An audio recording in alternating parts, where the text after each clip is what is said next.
할렐루야. 우리 주님을 사랑하시면 아멘 하시겠습니다. 오늘도 예수님 안에서 또 좋은 일이 일어나고 있습니다. 우리 성가대가 찬양하기를 온 땅이요 무슨 노래로? 새 노래로 하나님을 찬양하라. 한 주간 동안 평안하셨습니까?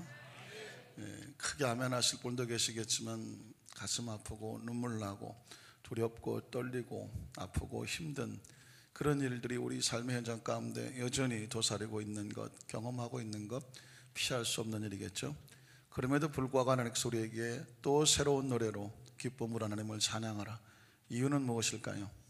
그럼에도 불구하고 우리 하나님은 합력하여 선을 이루어 주실 줄로 믿습니다. 한번 따라 하실까요? 그럼에도 불구하고 우리 하나님은 좋으신 하나님이시라 합력하여 반드시 선을 이루어 주실 줄을 믿습니다.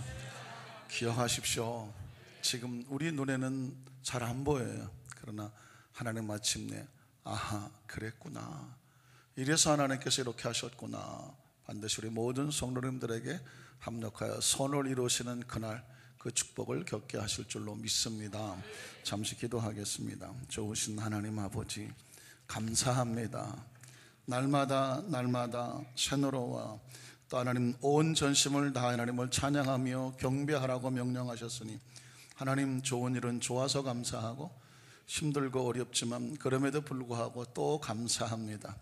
왜냐하면 우리 하나님은 좋으신 하나님이시라 반드시 합력하여 이 문제로 기도하게 하셨지만 더 멋진 작품으로 세상이 깜짝 놀라고 어마어마한 하나님의 축복과 은총과 섭리가 증거되고 간증되고 영광 돌리도록 하나님께서 그렇게 이끌어 주실 줄로 믿습니다.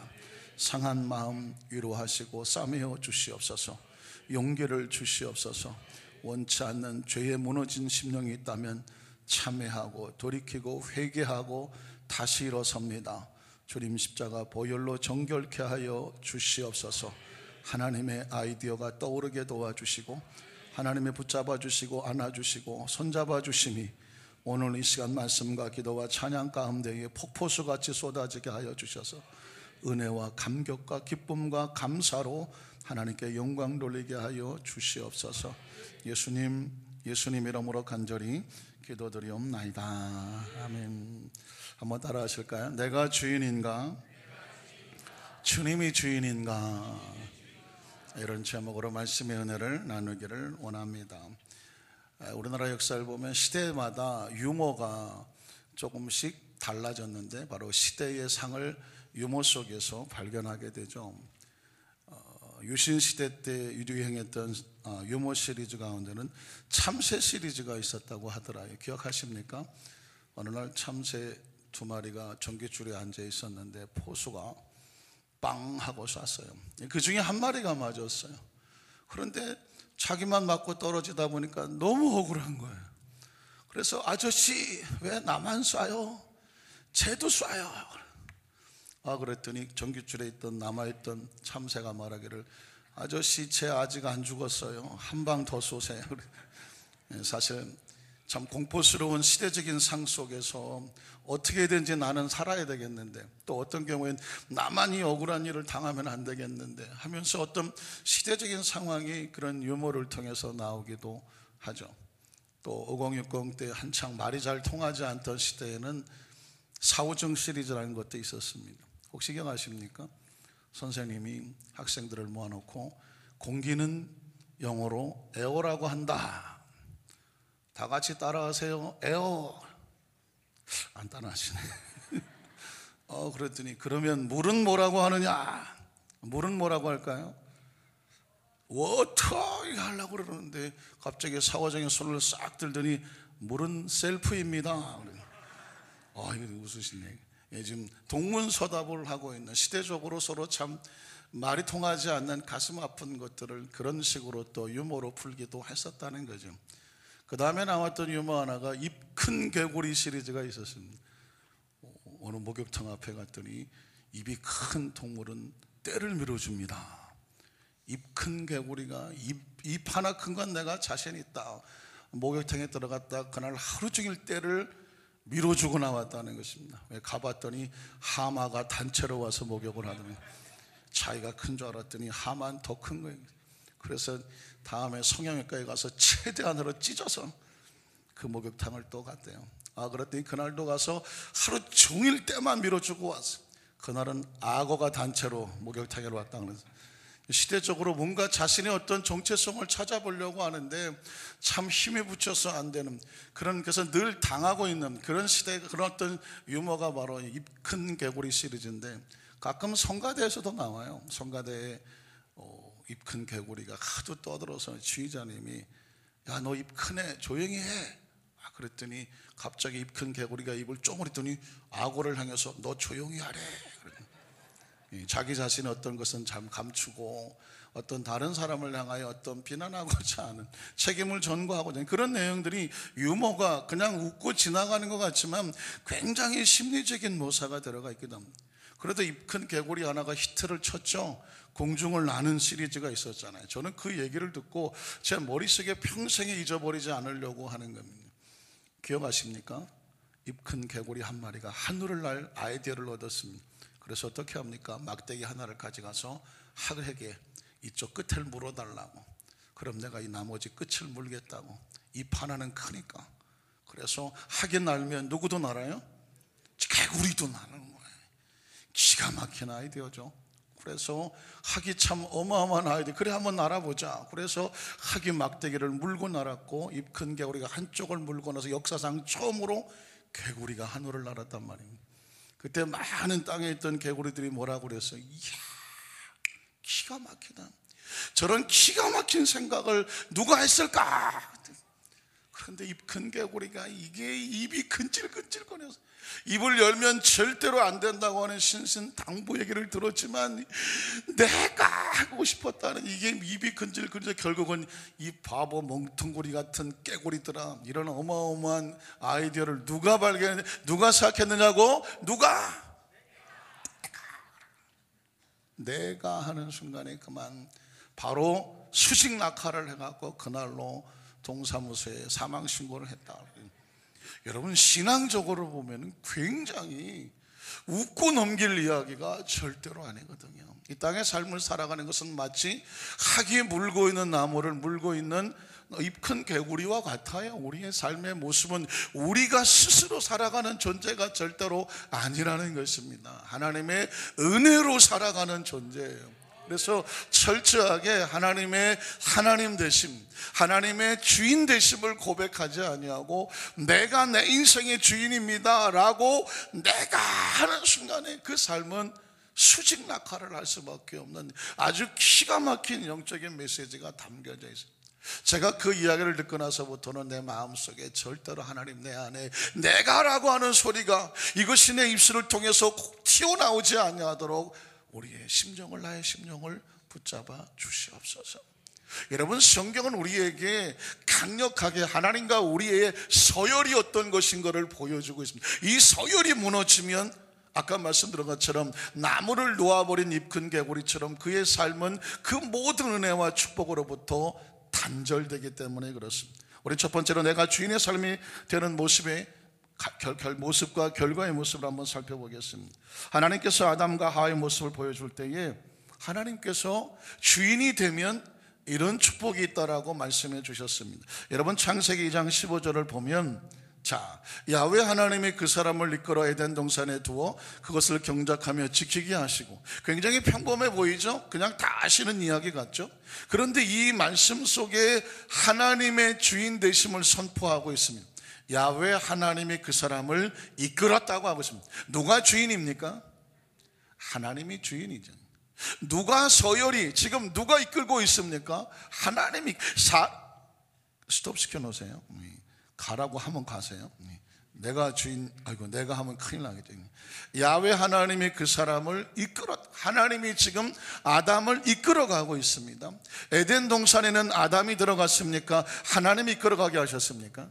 하나님이 그곳에 들어가게 하셨습니다. 그것을 경작하며 지킬 수 있도록 아담이 스스로 했습니까? 아니면 하나님께서 그에게 그 지킬 수 있는 권한을 주셨습니까? 권한을 주셨어요.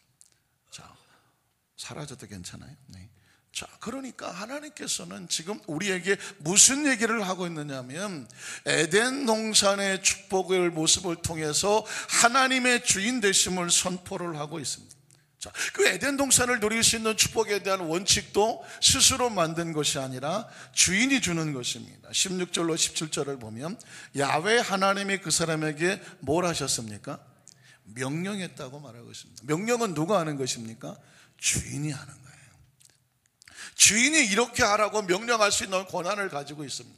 그러니까 아담과 하와는, 인간은 하나님께서 창조주가 되셔서 주인이 되시니까 이렇게 저렇게 우리에게 가장 축복의 모습을 명령하여 가르쳐 주는 것이죠. 그래서 명하여 이르시되 동산 각종 나무 열매는 내가 임의로 먹을 수 있다. 먹을 수 있는 권한도 누가 주는 것입니까? 주인이 주는 것입니다. 자, 17절에 보면 선악을 알게 하는 나무 열매는 먹지 말라. 내가 먹는 날엔 반드시 죽으리라. 이게 누구의 명령입니까? 하나님의 명령입니다. 누가 경고하는 것입니까? 하나님이 경고하는 것입니다. 그러니까 이 먹을 수 있는 자유와 먹지 말아야 되는 자유는 누가 주는 거냐면 창조주가 주는 것입니다. 없어져도 괜찮아요. 오늘 저와 여러분이 생명을 가지고 이 세상에 태어났을 때 우리가 사람의 생명을 유지하기 위해서 반드시 해야 할 것과 하지 말아야 될 것은 누가 정하는 것입니까? 누가 정합니까? 우리가 정합니까?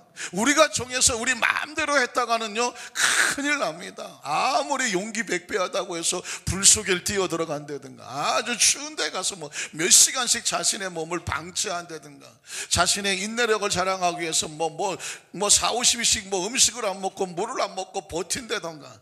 인간의 생명은 어떤 조건 안에서만 살아갈 수 있도록 조건이 만들어져 있습니다. 그 조건을 만든 게 누구냐면 창조주예요. 그러니까 그 조건 안에서 살아가려고 하면 그 조건을 만들어 놓으신 하나님 안에 있을 때 우린 비로소 안전하고 평안하다는 사실, 성경은 아주 원칙적으로 우리에게 말씀해 주고 있다는 사실을 꼭 기억하시기를 주님의 이름으로 축원합니다. 가정이라는 것도 하나님의 작품이었습니다. 18절로 24절을 보면 야훼 하나님이 이르시되, 하나님의 생각입니다. 계획입니다. 의도이죠. 사람이 혼자 사는 것이 뭐하지 않아요? 좋지 않아요. 하나님 창조주가 볼 때 인간은 홀로 독處하는 것이 좋지 않다고 말했습니다. 이건 사람의 의사와 상관이 없는 거예요. 인간이라고 하는 존재 자체는 홀로 있는 것이 옳지 않다고 말했습니다. 그래서 하나님께서 그를 위해서 하나님이 직접 사람을 위해서 돕는 배필을 지어주시겠다고 말씀하셨습니다. 19절에 보니까 야훼 하나님이 흙으로 각종 들짐승과 공중의 각종 새를 지으시고 아담이 무엇이라고 부르나 보시려고 그것들을 그에게 이끌어 가시니 아담이 각 생물을 부르는 것이 곧 그 이름이 되었더라. 20절에 보니까 아담이 모든 가축과 공중의 새와 들의 모든 짐승의 이름을 주니라. 아담이 돕는 배필이 없었어요. 21절에 보니까 야훼 하나님이 아담을 깊이 잠들게 하시니 잠들매 그가 그 갈빗대 하나를 취하고 살로 대신 채우고 20일 야훼 하나님이 아담에게 취하신 그 갈빗대로 여자를 만드시고 그를 아담에게로 이끌어오시니 23절이죠. 아담에 이르되 이는 내 뼈 중에 뼈요 살 중에 살이라 이것을 남자에게서 취하신즉 여자라 부르리라 하니라. 24절에 이러므로 남자가 부모를 떠나 그 아내와 합하여 둘이 한 몸을 이룰지로다. 여러분, 하나님의 말씀은 한 절 한 절이 이 땅의 삶을 살아가는데 이 모든 것을 누가 주셨다? 하나님이 주셨다. 그리고 인간의 생명의 모습이 아름답고 축복되게 살아갈 수 있는 원리와 원칙과 그 모든 것은 누가 정하고 계셔요? 하나님이 정해놓고 계신 거예요. 우리가 하나님을 안다는 사실이 얼마나 귀하고 감사한지를 몰라요. 하나님을 모른다고 한다면 이 땅의 삶을 살아갈 때 어떻게 살아가야 되는지, 어떻게 해야 안전한 것인지, 어떻게 해야 정말 평안할 수 있는 것인지, 어떻게 해야 잘 살고 있는 것인지, 이건 누구도 우리에게 가르쳐 주지는 않아요. 이걸 알 수 있는 방법은 하나님의 원리와 원칙을 할 때 우리가 비로소 깨닫게 되는 줄로 믿습니다. 자, 그래서 이렇게 하나님과 관계가 아름다워지면 인간은 이런 모습으로 살아요. 창세기 2장 25절을 보면 아담과 그의 아내 두 사람이 벌거벗었으나 뭐하지 아니하더라? 부끄러워하지 않아요. 사람이 가장 평안할 때가 언제냐면 마음에 부끄러움이 없을 때입니다. 하나님과의 관계가 평안하면 마음에 부끄러움이 없다. 부끄러움이 없다는 얘기는 가책이 없다는 겁니다. 마음의 양심에 가책이 없어요. 불안감이 없어요. 초조함이. 왜? 하나님과의 관계가 아름다우면, 그 은혜 속에 살아가게 되면 어디 갖다 놓아도 그 사람은 평안합니다. 기억하십니까? 시편 3편에 다윗이 그런 고백을 했잖아요. 하나님은 나의 목자가 되어주시고 나는 그분의 인도함을 받는 양이니 내게 부족함이 없다고. 그가 나를 푸른 초장과 실만한 물가로 인도하고 계신다고. 자기 이름을 위해서 의의 길로 나를 인도해 주신다고. 비록 내가 사망의 음침한 골짜기와 같은 그런 현실과 현장 속에 있다고 할지라도 적어도 하나님과의 나와의 관계가 평안하면 내가 해받을 것을 뭐 하지 않아요? 두려워하지 않아요. 가장 행복한 게 뭐냐면 두려움이 없는 거예요. 가책이 없는 거예요. 부끄러움이 없는 거예요. 불안감이 없는 거예요. 그래서 성경은 두 사람이 벌거벗었으나 가리는 것도 없고 가리울 것도 없고 숨길 것도 없고 위장할 것도 없고 포장할 것도 없어. 하나님은 당신의 백성들의 마음이 평안하기를 원하시는구나. 그러니 기도 제목이 저절로 나오죠. 하나님, 우리 사랑하는 한산교회 성도들이 지금 가정마다, 사업마다, 직장마다, 살아온 인생마다 이렇게 저렇게 형편과 처지는 다르지만 공통적으로 한 가지 주셔야 될 축복이 있습니다. 마음이, 심령이 평안하게 하여 주시옵소서. 하나님과의 관계가 안전해짐으로, 하나님과의 관계가 화목해짐으로, 하나님과의 관계에 꺼리낌이 없음으로 말미암아 심령이 평안하게 하여 주시옵소서. 여러분, 이것이 하나님께서 우리 당신의 백성들의 관계 속에서 하나님이 주인 되면, 우리가 그분의 주인으로 모시고 관계가 올바로 이루어지면 얻을 수 있는 축복입니다. 자, 그렇다고 한다면 하나님께서 아담과 이 아름다운 관계를 무너뜨려 다가왔던 마귀의 공격의 방법은 뭐냐면 이 서열을 파괴하려고 하는 것이 귀신의 역사고 마귀의 역사입니다. 창세기 3장 1절로 6절의 말씀도 역시 여러분 잘 아시는 내용이지만 사탄은 아담과 하와에게 들어와서 어떻게 공격하는지를 자세히 살펴보면서 마귀는 내 마음속에 들어와서 이렇게 나를 공격하는구나, 그 방법을 깨닫게 되죠. 같이 읽어볼까요? 그런데 뱀은 야훼 하나님이 지으신 들짐승 중에 가장 간교한 놈이더라. 뱀이 여자에게 물어 이르되 하나님이 참으로 너에게 동산 모든 나무 열매를 먹지 말라고 하시더냐.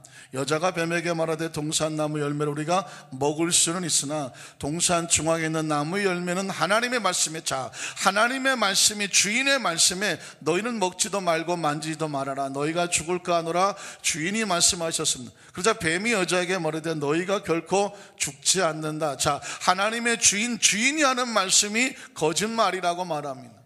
주인이 하는 말을 믿지 말라고 말합니다. 왜냐하면 5절에 보니까 너희가 그것을 먹는 날에는 오히려 너희 눈이 밝아져서 너희가 하나님같이 될까봐 주인이 오히려 선악을 할 줄은 하나님이 아시겠다고 말씀했습니다. 그래서 6절에 보니까 여자가 주인의 말을 들어야 되죠. 주인이 뭐의 주인입니까? 그 말을 존중하니까 주인이거든요. 그런데 그 나무를 본즉 먹음직도 하고 보암직도 하고 지혜롭게 할 만큼 탐스럽기도 한 나무인지라 여자가 그 열매를 따먹고, 이게 무슨 말입니까? 열매 하나를 따먹은 정도가 아니라 지금 누구의 말이 무시가 당하고 있습니까? 주인의 말이 무시를 당하고 있죠. 더 이상 주인의 말을 듣지 않아, 하나님 말을 듣지 않아요. 이제 내 인생은 내가 따먹겠어요 라고 말하는 거예요. 내가 주인 되겠어요. 선악을 내가 판단하겠어요. 옳고 그른 거 이젠 내가 결정하겠어요. 다시 말해서 하나님과 자기 사이에 서열이 있지 않아요. 동등해지겠다고 서열이 파괴되고 있는 것입니다. 그래서 여자가 그 열매를 따먹었어요.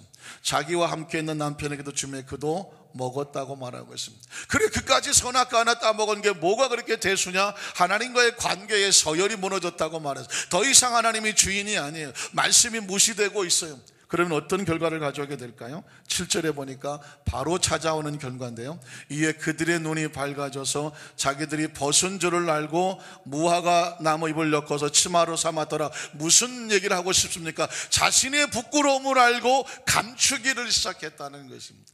여러분, 사람이 죄를 짓고, 죄 지어 보셨죠?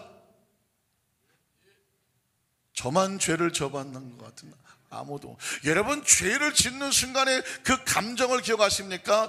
아주 칠흑 같은 어둠으로 떨어져 내리는, 하나님과 단절되어지면서 온갖 죄책감과 불안감과 초조함과 무서움으로 말미암아 어떻게 할 줄 모르는 그 처참한 나락으로 떨어져 내리는 듯한 그런 마음. 그런데 그 순간에 본능적으로 죄를 지면 죄를 어떻게 하려고 해요? 감추려고 해요. 어두운 곳을 찾아가서 숨으려고 해요. 그래서 여러분 보십시오.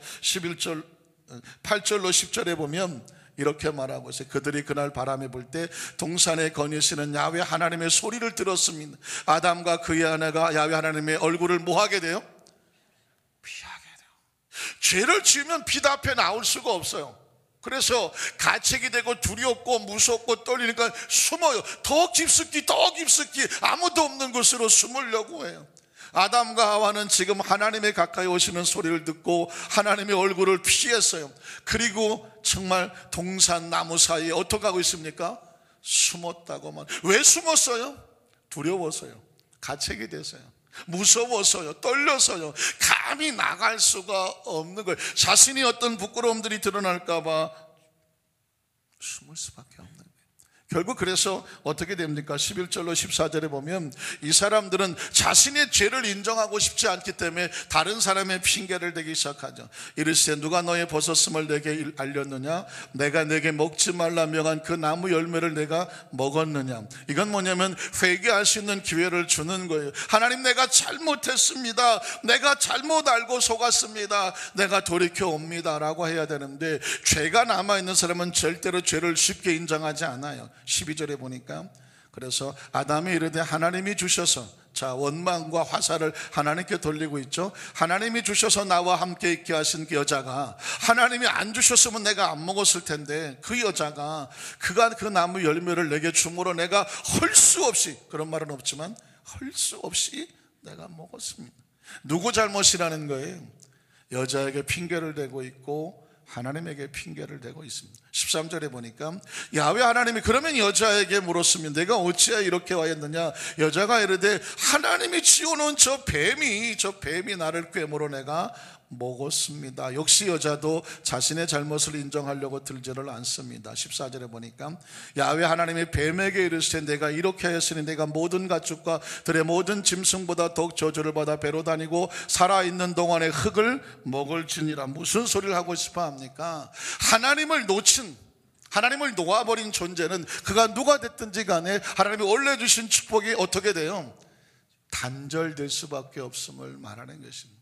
사실은 이 성경 속에서 우리에게 죄가 얼마나 무서운 우리 마음의 아픔과 상처가 되는가, 그것을 우리에게 깨닫게 하는 거죠. 그래서 결과는 이렇습니다. 16절을 보면 죄의 결과는 항상 이래요. 이건 그 사람은 괜찮고 나만 이런 게 아니라 그 사람도 그렇고 나도 그렇고 너도 그렇고 나도 그래요. 죄의 결과는 항상 이래요. 같이 읽어볼까요? 또 여자에게 이르시되 내가 내게 임신하는 고통, 죄의 결과는 고통이 다가와요. 내가 수고하고 자식을 낳을 것이며 너는 남편을 원하고 남편은 너를 다스리게 될 것이다. 고통이라는 단어를 기억해 보십시오. 수고라는 단어. 자, 17절에 보면 아담에게도 똑같은 얘기를 합니다. 아담에게 이르되 내가 네 아내의 말을 듣고 내가 내게 먹지 말라 나무 열매를 먹었은즉 땅은 너로 말미암아 무엇을 받고 저주와 고통을 받고 너는 내 평생에 뭐를 해야 돼요? 수고해야 그 소산을 먹게 돼요. 그 얘기는 이제부터는 네 인생은 네가 살아라요. 네가 수고해서 땀 흘려 먹지만 너로 인하여 저주받은 그 땅이 너에게 대가를 주지 않을 거라고 말씀합니다. 18절에 보면 이 땅이 내게 가시덤불과 엉겅퀴를 낼 것이라 내가 먹을 것은 밭의 채소인즉 19절에 보니까 내가 흙으로 돌아가라고 말하죠. 흙으로 돌아갈 때까지 얼굴에 땀을 흘려야 먹을 것을 먹으리니 내가 그곳에서 취함을 입었습니다. 너는 흙이니 흙으로 돌아가라. 왜 흙이라고 말합니까? 영이 단절됐기 때문에. 인간은 원래 흙과 생기로 합쳐져서 생명이 된 존재잖아요. 하나님과 통할 수 있는 존재잖아요. 그런데 영이 죄를 지면 뭐가 죽어요? 영이 죽어요. 죽는다는 얘기는 단절된다는 얘기예요. 남은 건 흙밖에 없어요. 육체밖에 없어요. 그래서 이제 육체가 원하는 대로 엉망진창 살아요. 그러나 결국 한 줌의 흙으로 사라져버리고 마는 거죠.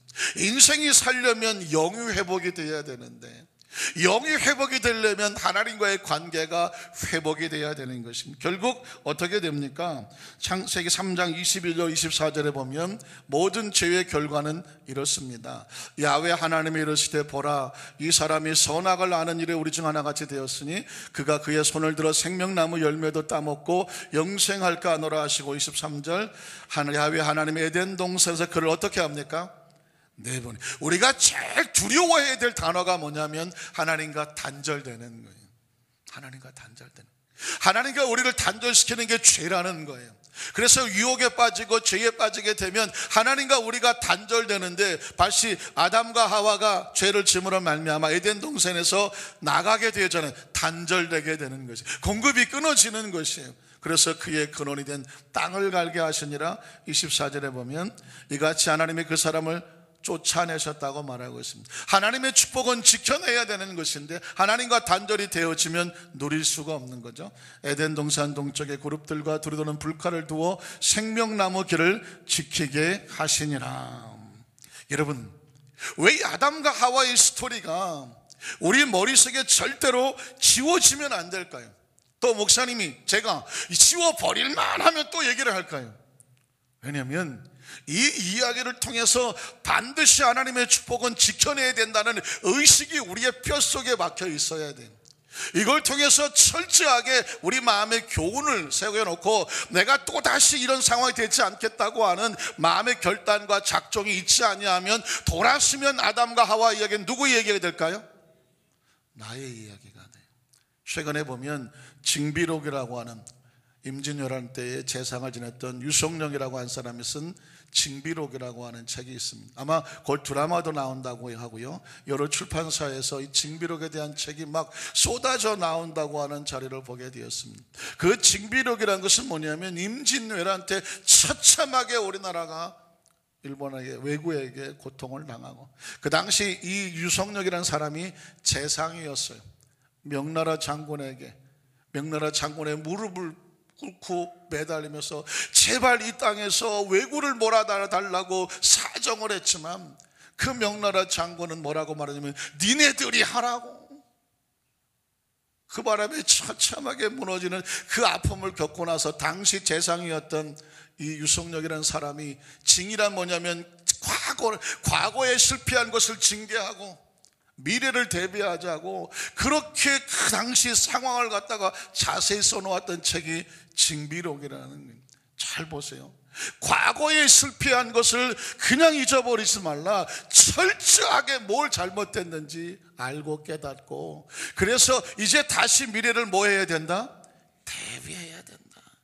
이게 그 처참한 상황을 겪었던 유성룡이라고 하는 재상이 써놓은 책인데, 안타깝게도 그 책이 조정에 받아들여지지 않냐고 여전히 대비하지 않아서 30년 후에 병자호란이라고 하는 또 다른 외세의 침략 앞에서 또 나라가 엉망진창되는 일이 벌어집니다.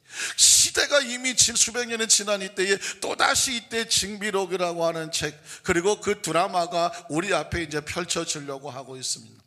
역사 이야기가 아니죠. 우리의 신앙 이야기를 하고 싶은 것입니다. 우리가 왜 무너졌었나? 우리가 왜 상처를 당했었나? 우리가 왜 실패했었나? 그 과거의 잘못을 뭐 할 수 있어야 되느냐? 징계할 수 있어야 돼요. 아파하고 다시는 이러면 안 되겠다. 그래서 이제 앞으로 살아갈 일이 청청한데 앞으로는 실패하지 말자, 대비하자. 여러분, 그게 오늘 아담과 하와에게 우리에게 주는 강력한 메시지란 말이죠. 그래서 두 번째로 뭐냐면, 이렇게 무너진 사람들의 원인을 보니까 주인이 주인 되지 못하게 하고 내가 주인 되려고 하니까 이런 무너짐이 있었다고 한다면 무엇을 대비하냐? 우리는 어떠한 상황 속에도 주님이 주인 되게 하자는 것입니다. 한번 따라서, 어떤 상황 속에서도 하나님이 내 삶의 주인이 되게 하시옵소서. 이제 그것을 생각하면 첫 번째로 뭐냐면, 하나님께서 그래서 하나님의 사람을 선택하면 제일 먼저 정해주는 게 뭐냐면 서열을 정해주는 거예요. 내가 주인이고 너는 내가 원하는 곳, 지시하는 곳으로 가야 그것이 복된 곳이 된다라고 또다시 원칙을 주십니다. 여러분, 창세기 12장 1절로 4절인데요 오늘 제 설교를 듣는 동안에는요, 창세기 12장 1절로 4절은 여러분의 뼛속에 박혀 있어야 돼요. 왜냐하면 원리와 원칙이에요. 원리와 원칙. 여러분, 하나님의 말씀은 원리와 원칙입니다. 그래서 이 원리와 원칙은 누구든지 붙잡고 적용하면 그 사람의 그 원칙대로, 하나님의 원칙대로 이루어지는 것이죠. 자, 아브라함에게 하신 말씀이라고, 그건 아브라함에게 하는 말 아니에요. 오늘 저와 여러분에게 이 자리에 또 똑같이 하시는 말씀이에요. 같이 읽어볼까요? 야훼께서 아브라함에게 이르시되 너는 너의 고향과 친척과 아버지 집을 떠나라. 이제까지 내가 의지했던, 그러나 너를 내가 주인처럼 의지했던 그곳을, 네가 이제까지 삼았던 주인을 떠나서 이제부터는 내가, 누구예요? 하나님이죠. 하나님이 너에게 보여주는 땅으로 가라. 이 얘기는 뒤집어 말하면 이제부터 내 인생의 주인은 누구다? 하나님이에요. 여러분, 신앙이라는 것은, 신앙 고백은 아주 단순한 거예요. 하나님이 나의 주인입니다.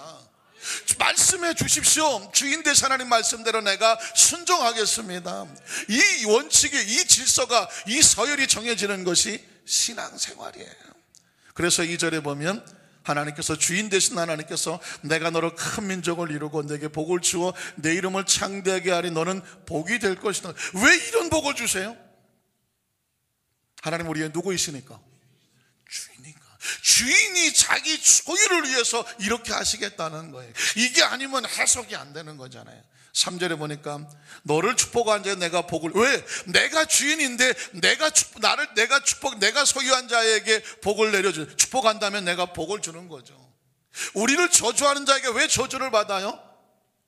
내 것을 건드린다는 게, 누구를 건드린다는 거예요? 주인의 것을 건드린다는 거예요. 그러니까 하나님의 백성을 저주하는 것은 하나님을 저주하는 거예요. 그래서 땅의 모든 족속에게 너로 말미암아 복을, 왜 아브라함을 통해서 우리가 복을 받아야 되죠? 아브라함의 주인 대신 하나님이 계신, 그의 주인이 하나님이기 때문에 그렇습니다. 이제 우리가 아브라함의 복을 같이 받아요. 왜 그럴까요? 우리의 주인도 하나님이기 때문에. 그래서 4절에 보면 이 아브라함이 야훼의 말씀을 따라갔고가 뭐예요? 이게 신앙이라는 거예요. 하나님의 약속의 말씀을 믿고, 이제 내가 주인이 아니라, 내 인생의 주인은 내가 아니라 누가 주인이에요? 하나님이 주인입니다. 롯도 그와 함께 갔으며 아브라함이 하란을 떠날 때에 75세였다라고 말씀하고 있습니다. 자, 그런데 여러분 잘 아시는 것은 창세기 12장 10절 말씀을 볼 때요, 아직은 아브라함의 머릿속에, 생각 속에 누가 주인인지 주인의식이 정확하지가 않아요. 그래서 흔들리는 거예요. 신앙이 흔들린다는 얘기는 다른 게 아닙니다. 지금 이 상황 속에서 누가 주인이냐가 헷갈리는 거예요. 그래서 신앙이 흔들리는 거예요. 왜 불안합니까? 왜 초조합니까? 왜 염려합니까? 걱정합니까? 지금 내 안에 있는 주인의식이 뭐 하고 있다?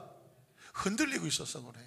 그래서 여러분, 그 땅에 기근이 들었으므로 아브라함이 애굽에 거류하려고 그리로 내려갔으니 이는 그 땅에 기근이 심하였다라고. 기근이 있어도 움직이는 판단은 누가 해야 돼요? 누가 해야 돼요? 주인이 해야죠. 하나님께서 주인이 말씀하셨잖아요. 너는 이 땅에 머물라고 말했잖아요. 근데 내가 보기에 좋지 않아요. 그러나 주인이 여기서 머물라고 한다면, 주인이 여기서 나를 죽일까요? 망하게 할까요? 절망하게 할까요? 낙심하게 할까요? 지난 금요철 예배 때요, 똑같은 본문을 놓고 제가 눈물을 쏟으며 설교했어요. 이유가 뭔지 아십니까? 하나님의 마음이 얼마나 강력하게 밀고 내려오시는지 하나님의 마음을 알겠더라고요. 그거 왜 자식이 아버지 마음들 알게 되면 철들잖아요. 아담과 하와가 하나님의 마음을 몰라서 불신하고 믿지 않아서 에덴을 잃어버렸는데, 하나님의 가슴에 피멍들인 마음이 하나가 있는데 내 백성이 나를 믿지 않는다는 거예요. 물론 보이지 않고 들리지 않고 잡히지 않으니까 인간은 봐야 믿고 들려야 믿고 손에 잡아봐야 믿는. 그러나 하나님 백성은 영이 살아있는 백성들이기 때문에 보이지 않아도 들리지 않아도 잡히지 않아도 그 영이 하나님을 경험하고 체험하고 느끼기 때문에 오늘 눈에 보기에 기근이라고 할지라도, 눈에 보기에 절망이라고 할지라도, 하나님의 사람은 절대 하나님을 신뢰하는 마음을 가지고, 왜 신뢰합니까? 그분이 나의 무엇이 되기 때문에? 주인이기 때문에. 하나님께서 우리에게 원하는 것은 화려한 제사, 휘황찬란한 의식이 아니라 하나님이 철저히 내 삶의 주인 되시고 그 하나님을 믿고 의지하면 기근 속에서도 흔들리지 않는 믿음으로 하늘을 바라볼 수 있으면 하나님은 기근이 변하여 축복이 되게 하시는 것이에요. 이게 하나님께서 우리에게 원하시는. 그래서 여러분 창세기 12장 17절에 보면 아브라함이 당한 상처와 아픔을 누가 해결해 주냐면 하나님이 해결하시는 거예요. 야훼께서 아브라함의 아내 사레일로 바로와 그 집에 큰 재앙을 내렸더라. 여러분 꼼짝없이 아내를 빼앗겼지만 그 아내를 구출해내는 것은 아브라함의 지혜와 명철이 아니었습니다. 하나님의 개입이었습니다. 오늘 이 시간에 특별한 기도의 말씀으로 여러분을 축복하기 원한다면, 혹시 여러분이 마치 아내를 빼앗긴 아브라함과 같이 잠시 착각하고 잠시 실패해서 가장 소중한 것을 잃어버린 아픔과 상처가 있다고 할지라도 오늘 아브라함의 가정 속에 하나님께서 개입하셔서 그 사례를 건져주셨던 것처럼, 다시 아브라함의 품에 돌려보내주셨던 것처럼, 오늘 이 시간에 특별한 마음을 가지고 하나님의 주인 되심을 선포하는 성도들에게 찾아내야 될 것이 있다고 한다면 하나님께서 개입하셔서 회복하고 치유하는 역사가 있기를 주님의 이름으로 축원합니다. 여러분, 그래서 하나님께서 창세기 22장 10절에 다시 오면 하나님은 아브라함에게 다른 것 테스트하지 않아요. 앞으로 내 인생의 어떤 상황 속에서도 누가 주인이다? 하나님의 주인이다. 여러분 창세기 22장 10절에 보니까 손을 내밀어 칼을 잡고 그 아들을 잡으려 하더라. 뭐 너무 익숙한 본문이죠. 아브라함이 하나님 말씀대로 이삭을 결박하고 모리아산 꼭대기에서 아브라함을 잡으려고 했다는 얘기는 뭐냐면, 이게 신앙 고백이라고 하는 거죠. 이 아들을 절대로 우리 하나님은 좋으신 하나님이라 이 아들을 죽이지 아니하실 것이고, 하나님께서 원하시는 것은 이 아들의 목숨이 아니라 내 마음속에 있는 신앙의 고백이다. 내가 정말 하나님을 아버지로 삼는지, 내 아들의 주인도 하나님이라는 것을 고백할 수 있는지, 하나님께서 우리에게 원하시는 것은 신앙 고백이에요. 믿으십니까? 한번 따라 하실까요? 하나님께서 내게 원하시는 것은 돈도 아니고 명예도 아니고 고행도 아니고 수도도 아니고 뭘 원하신다고요? 하나님만이 나의 주인이십니다. 이 상황 속에서도 하나님께서 반드시 멋지고 아름다운 작품으로 만들어내실 줄로 믿습니다. 하나님에 대한 절대 신뢰예요. 어떻게 신뢰하느냐고요? 그분이 나의 주인이기 때문에. 여러분 요즘 개 키우는 사람 얼마나 많아요. 얼마나 개를 끔찍히 여기는지도 몰라. 엘리베이터를 타다가 보면 개를 안고 가는 아주머니가 엄마가 해줄게, 엄마가 그런다. 난 엄마라고 하는 단어가 왜 이렇게 낯선지 모르겠어요. 개를 안고 그래 엄마가 해줄게, 엄마가 해줄게. 와, 개 키우기 얼마나 힘들어요. 털 깎아줘야지, 옷 입혀줘야지, 목욕시켜주러 가야지, 뭐 영양제 먹여야지, 뭐 기력이 없다고 해서 한약도 먹이는, 어쨌든 개를 얼마나 키우는. 왜 개를 그렇게 끔찍이 돈 들여서 합니까? 자기가 주인이요, 내 새끼라는 거예요.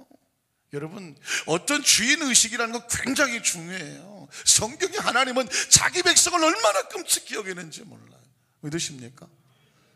그거 하나만 여겨주면 돼. 하나님. 여러분, 그래서 하나님께서는 자기 백성에게 이걸 원하셨죠. 11절로 12절에 보면 야훼의 사자가 하늘에서부터 그를 불러이르시되 아브라함 하시는지라. 아브라함이 이르되 내가 여기 있습니다. 12절에 보니까 사자가 이르시되 그에게 내 손을 대지 말라, 그에게 아무 일도 하지 말라. 내가 내 아들 내 독자까지도 내게 아끼지 않아. 어떻게 이렇게 아끼지 않을 수 있죠? 하나님은 좋으신 하나님, 나의 주인이 되시고, 내가 믿는 하나님은 어떤 상황 속에서 내게 망하게 하거나 절망하게 하거나 낙심하게 하거나 내 생명, 내 자녀의 생명을 거둬가지 아니하였을 것을 뭐 했기 때문에? 믿기 때문에. 아주 절박하고 절실한 거예요. 여기 문제 없는 사람 있나요? 하나도 없을 거예요. 다 힘들어요, 다 아파요. 압니다. 문제가 왜 문제예요? 내 힘으로 안 되니까 문제예요. 억울하고 속상하고 견딜 수 없고, 이건 뭐 내가 할 수 있으면 해보겠는데 안 되는 문제가 얼마나 많이 있는지 몰라요. 하나님이 아실까요, 모를까요? 아시죠. 자기 새끼인데, 자기 백성인데 모르겠어요? 아시죠. 문제는 뭐냐면 그 상황 속에서 하나님을 신뢰하고 남들이 힘들다고 하는 그 위기 속에서 얼마나 멋진 작품으로 바꿔놓느냐. 하나님 바로 그것을 우리에게 요구하고 계시고 바라보고 계시고 기대하고 계시는 줄로 믿습니다. 이 내용을 여러분 잘 아시잖아요. 그래서 여러분 14절에 보면 하나님 자신을 우리에게 이렇게 설포하고 있어요. 창세기 2장 14절에 보면 아브라함이 그 땅 이름을 야훼 이레라 하셨습니다. 뭐 하신 하나님? 예비하시는 하나님. 그분이 우리를 위해서 왜 예비하셔요? 그분이 왜 예비하실까요? 그분이 우리의 주인이기 때문에 그래요. 성경에 보면 내가 너희 앞길을 예비하고 내가 먼저 가서, 이게 다 주인이 하시는 일이에요. 그런 관점에서 보면 창세부터 계시록까지 하나님은 우리에게 주인 되심을 보여주고 있고 깨우쳐주고 있고 알게 하고 있어서 우리에게 뭐 하기를 원하냐면 철저하게 네 상황 바라보지 말고 주인 되신 하나님을 바라고 말씀하는 것입니다. 놀라운 축복 아닙니까? 하나님은 나의 주인이시고 나에게 주인이 있구나. 여러분, 이 사람의 운명은 어떻게 됐을까요? 창세기 24장 1절에 보면 아브라함의 결국이 나오는데 그의 일생을 한마디로 이렇게 말해요. 혹시 이런 본문 읽어보셨나요? 같이 읽어볼까요? 아브라함의 나이가 많아 어떻게 됐고 늙었고 야훼께서 그에게 범사의 복을 뭘 주셨다고요? 왜 아브라함에게 왜 범사의 복을 주셔요? 하나님이 아브라함의 주인이거든요. 그의 삶의 노년의 삶을 살아갈 때까지 그의 삶이 평탄하고 아름답고 축복되고 건강하고 하나님께서 복될 수 있었던 이유는 뭐냐면 하나님께서 아브라함과 함께 하셨기 때문이에요. 그리고 자기 백성을 돌보아 주셨기 때문에 그렇습니다. 말씀을 정리하기를 원합니다. 예수를 믿는다는 것은 아주 단순해요. 하나님, 내가 주인이 아니라 이제 내 안에 계신 예수님께서 나의 주인이십니다. 오늘 본문이 그 얘기를 하는 거거든요. 같이 본문 한번 볼까요? 갈라디아서 2장 20절 보면 내가 그리스도와 함께 십자가에 어떻게 됐어요? 못 박혔어요. 이 얘기는 뭐냐면 나는 죽었습니다라는 얘기와 같아요. 그런데 이제 내가 살아있어. 이유는 뭘까요? 오직 내 안에 그리스도께서 사시는 거예요. 누가 주인이에요? 주님이 주인이에요. 누구 좋은 대로 해야 돼요? 누가 기쁘신 대로 해야 돼요? 누가 원하시는 말을 해야 할까요? 누가 원하시는 삶을 살아야 될까요? 누가 원하시는 선택을 해야 될까요? 주인이 원하시는 거죠.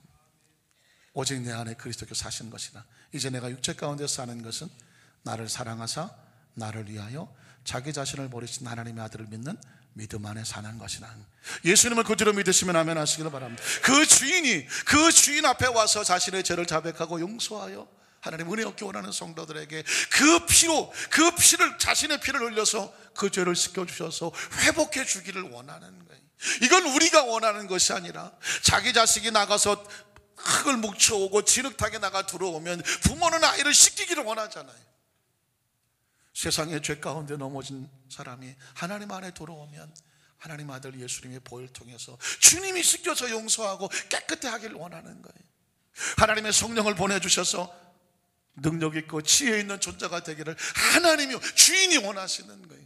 우리의 삶의 물질과 경제적인 어려움을 당하여 상처있고 힘든 어려움을 당할 때에 주 예수께서 부유하신 자로서 스스로 가난하게 되시면 그의 가난함을 통해서 너희는 뭐하게 되기 원한다? 부욕해 되기를 원해요. 물질에서 복받고 잘 먹고 잘 살아가 아니라 하나님의 복을 받는 자녀로서 나가서 영향력을 끼쳐서 생명을 살리고 나누어주고 구워주고 베풀어줄 수 있는 그런 존재가 되기를 누가 원해요? 주인이 원해요. 우리의 생명이 고통당하고 어려움을 당하면 우리 자식이 아픈 거 보는 부모가 얼마나 가슴 찢어집니까? 하나님이 우리 하나님 백성들이 고통당하고 어려움을 당하는 것을 그냥 보실 것 같습니까? 생명의 주인이 하나님이십니다. 하나님은 우리의 고통을 눈뜨고 보지 못하시. 그래서 저가 채찍에 맞음으로 너희가 이미 나음을 입었다고 생명치유를 선포해 주신 줄로 믿습니다. 그리고 하늘의 축복도 하나님이 예비해 놓고 계십니다. 주인이 준비하고 있는 거예요. 간절히 바라기는 아주 단순한 명제예요. 내가 주인인가? 주님이 주인인가? 매일 매순간 아주 중요한 선택들이에요. 간절히 바라기는 아브라함처럼 하나님의 주인 되심을 고백하고 그리스도 안에서 이미 난 옛사람은 죽었습니다. 새사람은 예수 그리스도를 말미암아 새 생명 얻었으니 나는 주님이 주인 되는 삶을 살기를 소원합니다. 이 축복의 걸음걸음 속에 하나님 예비하시는 야훼의 축복, 그 은혜 원총이 주인공이 되기를 주님의 이름으로 축원합니다.